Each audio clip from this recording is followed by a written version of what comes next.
northeast of Xi'an, Shaanxi Province, China. Lintong District, 1 kilometer from Emperor Qin Shi Huang's tomb. The Terracotta Army pits are located here. They were created in 210 BC, 234 years ago from now. Over 8,000 soldiers stand here, soldiers made of clay. They're called terracotta. Each one is life-sized. The average height is 180 centimeters. The tallest warrior is 196 centimeters. Each weighs about 200 kilograms. They're arranged in 3 separate pits. Pit 1 is the largest. It's the size of 2 football fields. It alone contains 6,000 warriors. Pit 2 contains cavalry and chariots. Pit 3 contains the command headquarters. Warriors who appear to be generals are gathered there. Overall, it matches real military deployment. There are infantrymen and archers. There are charioteers and cavalry.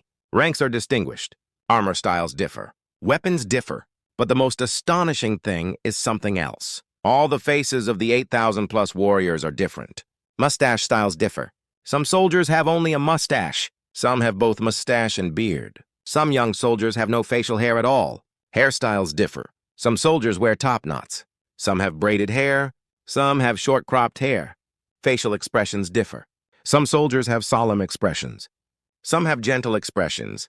Some seem to be slightly smiling. Eyebrow angles differ. Some eyebrows are raised, some are lowered. Nose heights differ. Some noses are high, some are low. Lip thickness differs. Some lips are thick, some are thin. Jawline shapes differ. Some jaws are angular, some are round. Even ear shapes differ. Archaeologists have studied them for decades.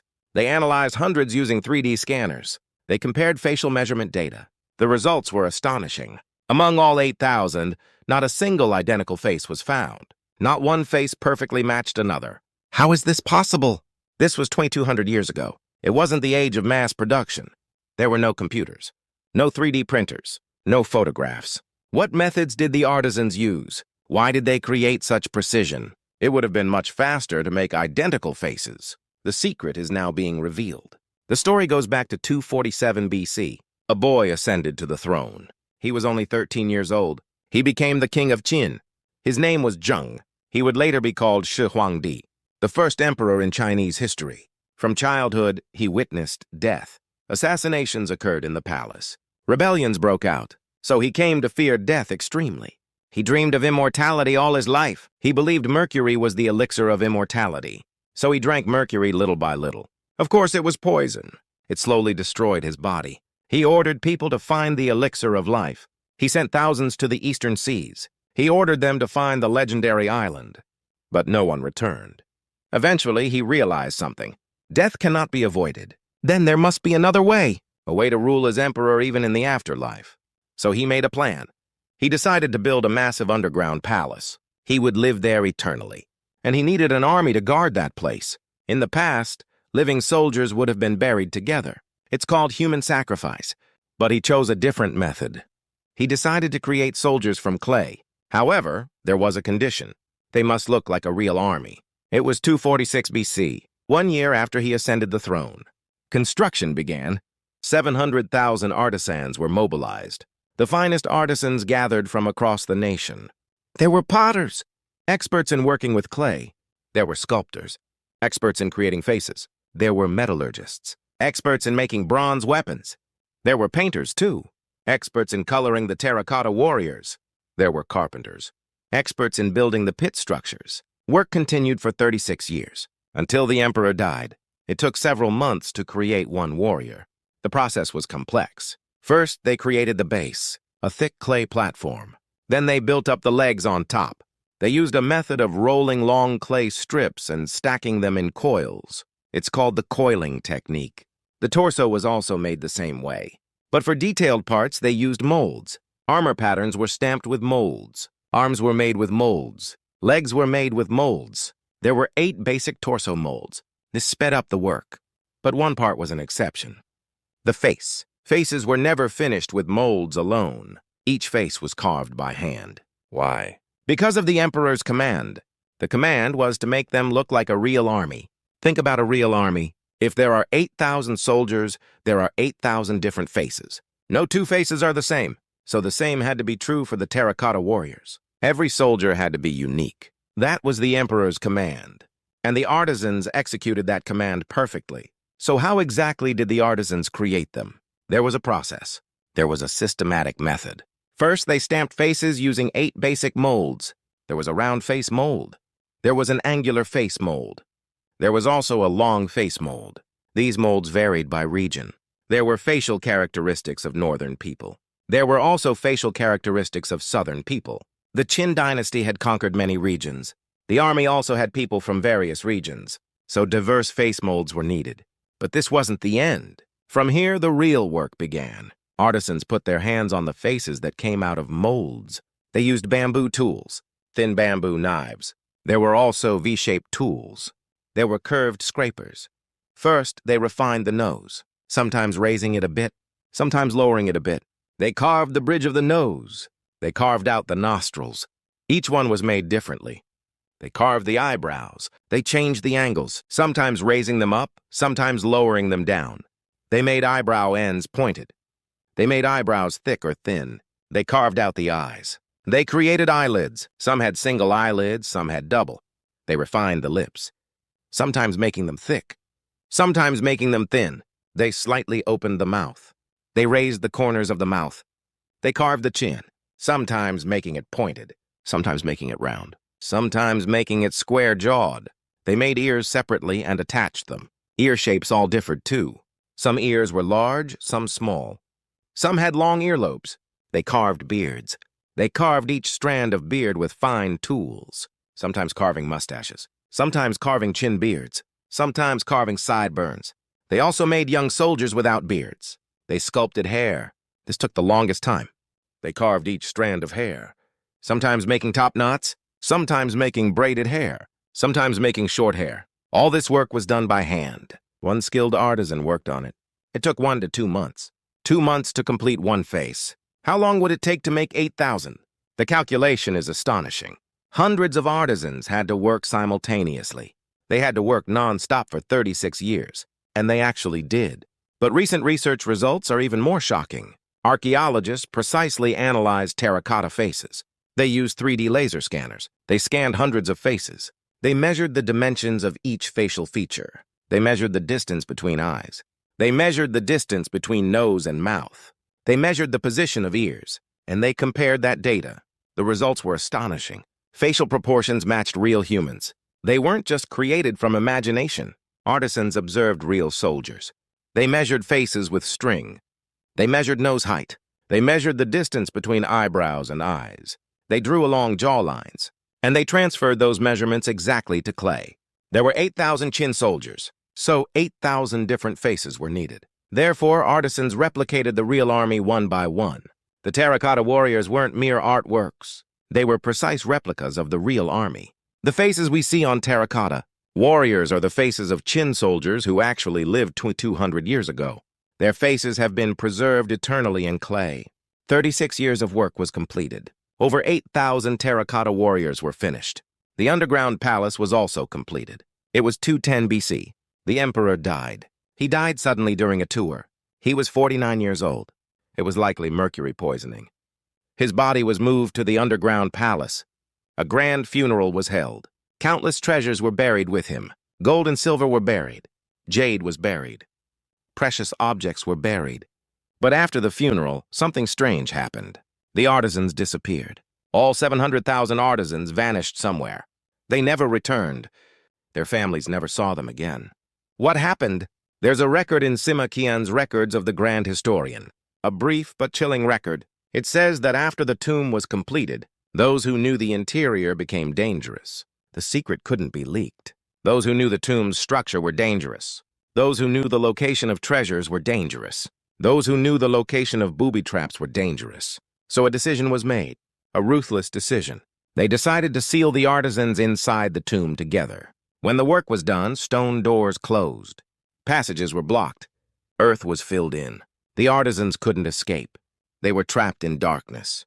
They were trapped together with the terracotta warriors they had created. Most historians agree with this interpretation. There's also archaeological evidence. Work tools were found around the tomb. Tools were also found inside the pit passages. They were scattered as if hastily abandoned. Some pit entrances also show traces of fire. Perhaps artisans tried to escape by setting fires, but it would have been useless. Tens of thousands of artisans met their end there. They were buried eternally with the masterpieces they created. The 8,000 faces they created have remained for 2,200 years, but their own faces were erased from history. Their names weren't recorded either. No one knows who created which warrior. Only a few names of artisans carved inside. Some terracotta warriors have been found. Names carved for work management purposes. That's the only trace they left. They created one of humanity's greatest sculptures, but the price was their own lives. But the terracotta warriors are just the beginning. The real secret is inside the emperor's tomb. The terracotta pits are located 1 kilometer from the tomb. The tomb itself hasn't been excavated yet, but Sima Qian left a record. He recorded it in the records of the grand historian.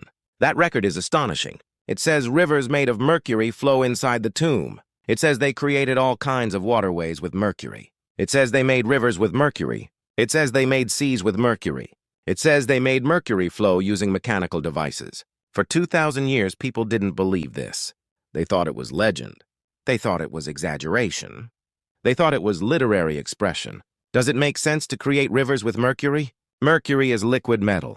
Its specific gravity is 13 times heavier than water. An enormous amount would be needed. How much mercury would be required? Hundreds of tons would be needed. How did they obtain such amounts of mercury 2,000 years ago? So people didn't believe Sima Qian's record. But in 2016, everything changed. Chinese scientists conducted soil surveys. They collected soil samples around Emperor Qin's tomb. They collected samples from multiple locations. They collected samples from multiple depths. And they measured mercury concentration. The results were shocking. Normal soil mercury concentration is 10 to 20 ppb. But soil around Emperor Qin's tomb was different. It measured 70 ppb. Some locations measured 150 ppb. Soil directly above the tomb measured up to 280 ppb, more than 10 times the normal level. This isn't coincidence. It's evidence of a massive amount of mercury underground. Sima Qian's record was fact. Scientists calculated, with this mercury concentration, they estimated at least hundreds of tons of mercury exist underground. Where did that mercury come from? They investigated records. About 100 kilometers from Emperor Qin's tomb, there was a mercury mine in the Sunyang area of Shaanxi province. Ancient mercury mining traces were discovered. Artisans extracted mercury from there. They transported it 100 kilometers. They transported hundreds of tons. They transported it bit by bit over 36 years. With that mercury, they created rivers inside the underground palace.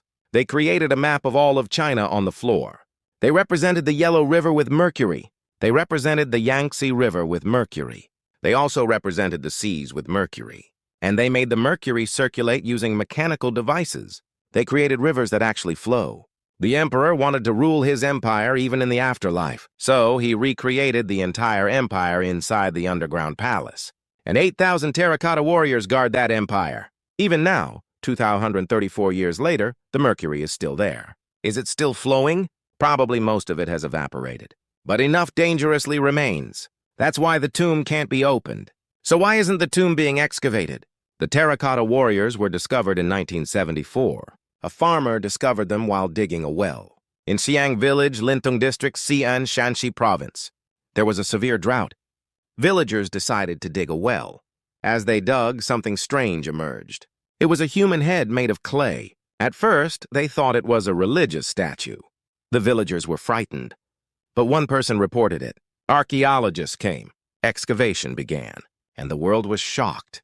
52 years have passed since then. 3 pits have been excavated. Over 8,000 terracotta warriors have been excavated. But the emperor's tomb remains sealed. Why? Is it because technology is lacking? Or is there another reason? There are several reasons. First, because of mercury. Soil survey results show mercury concentration is too high. If the tomb is opened, mercury vapor will erupt. Mercury vapor is extremely toxic. If inhaled, it damages the nervous system. Workers risk being poisoned. The surrounding environment would also be contaminated. Mercury vapor is heavier than air. It spreads to the surface. Nearby villages could be contaminated. Current technology has no way to safely handle this. Second, because of booby traps. Sima Qian's record mentions automatic devices. It mentions automatic crossbow devices. It says if tomb robbers enter, arrows are automatically fired. 2,200 years have passed. Do those devices still work? No one knows. It can't be tested. The risk is too great. Third, preservation technology is insufficient. This is the most important reason. There was a major mistake during the terracotta warrior excavation process. It happened when they first excavated the warriors in 1974. They carefully removed the soil, and the terracotta warriors were revealed. Then an amazing sight unfolded. The terracotta warriors were painted with colors, vivid colors. The armor was red, the robes were purple, the sashes were green, the faces were pink, the hair was black. They were preserved exactly as they were 2,200 years ago. Archaeologists were excited. They took photographs, but a few minutes later something terrible happened. The colors began to change. The vivid colors faded. After 15 minutes, the colors had almost disappeared. The pigments oxidized upon contact with air. When humidity changed, the pigments cracked. The pigments fell off. They couldn't stop it anymore. Thus, colors preserved for 2,200 years disappeared in just a few hours. The terracotta warriors we see now have no color. Only brown clay color remains, but originally they were in vibrant colors. Those colors can never be seen again. This experience became a great lesson. They learned that excavation means destruction. They learned that excavation shouldn't happen. Without sufficient preservation technology, what would happen if the emperor's tomb were excavated with current technology? There would be more treasures inside the tomb. There would be silk. There would be paper documents. There would be wooden objects. There would be murals. All of these would be damaged upon contact with air. Current technology cannot preserve them. So the Chinese government made a decision. They officially announced in 2005 they would halt excavation for the next 30 to 50 years. They would wait until technology sufficiently advances. They wait for vacuum preservation technology to be developed. They wait for pigment preservation technology to be developed. They wait for mercury treatment technology to be developed. Until then, the tomb remains sealed. Perhaps they'll have to wait 100 years. But it's worth the wait. Better to wait than to destroy by rushing. The tomb has waited 2,234 years. It can wait another 50 years. 2,234 years have passed. From 210 BC until now, the terracotta warriors still stand. Over 8,000 soldiers still guard the emperor. All 8,000 faces are still different. March 29th, 1974. A farmer discovered them while digging a well. His name was Yang Jifa. He didn't know what he had discovered. He just thought they were strange clay fragments. But it was a discovery that would change the world. Over 50 years of excavation have followed since then. 3 pits have been opened. Pit 1 was discovered in 1974. Pit 2 was discovered in 1976. Pit 3 was also discovered in 1976. And in 1987, it was inscribed as a UNESCO World Heritage Site. It's called one of the 8 wonders of the world. Millions visit every year. It's the most famous site in China after the Great Wall.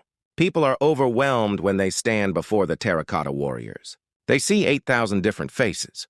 They see the faces of people who lived 2,200 years ago. They see their expressions. They see their individuality. They seem almost alive. But many secrets remain unrevealed. What exactly is inside the emperor's tomb? Is everything in Sima Qian's record true? Are Mercury rivers really flowing? Is there a ceiling representing constellations? How many treasures are there? Are there any documents remaining? Are there records written by Emperor Qin himself? Are there murals? Are there other sculptures? We still don't know. Perhaps we'll find out 30 years from now. Perhaps 50 years from now. Perhaps we'll have to wait 100 years. But the tomb will wait. It has waited 2,234 years. It can wait a bit longer. The terracotta warriors will also wait. They can wait eternally. Because they're made of clay. They don't rust. They don't decay. They don't change. They'll still be standing 1,000 years from now. They'll still be standing 10,000 years from now. The artisans who created them have already vanished. They died inside the tomb 2,200 years ago. Their names were hardly recorded. No one remembers their faces, but the 8,000 faces they created are eternal. Those faces have survived for 2,200 years. Those faces will continue to survive. Emperor Qin Shi Huang dreamed of immortality. He drank mercury. He searched for the elixir of life, but he eventually died. He died at age 49. His body has disappeared, but his army is eternal. As he commanded, an eternal army was created. 8,000 soldiers guard him eternally, and each of those soldiers' faces is completely different. 700,000 artisans worked for 36 years to create them. They started with 8 molds but finished with handwork. They observed real soldiers. They measured. They replicated. Thus, 8,000 unique faces were born. Those faces still stand in underground pits today. They're also displayed in museums. People from all over the world stand before them. They're amazed. They're in awe. They ask questions. How were they made? Why were they made with such precision? Now we know the answers, but other questions remain. What's inside the tomb? When will it be opened? What will we discover inside? Those questions still have no answers, but one thing is certain. Emperor Qin Shi Huang died, but his army is eternal. The artisans died, but their masterpiece is eternal. 8,000 faces have guarded the emperor for 2,234 years, and they will continue to guard him forever.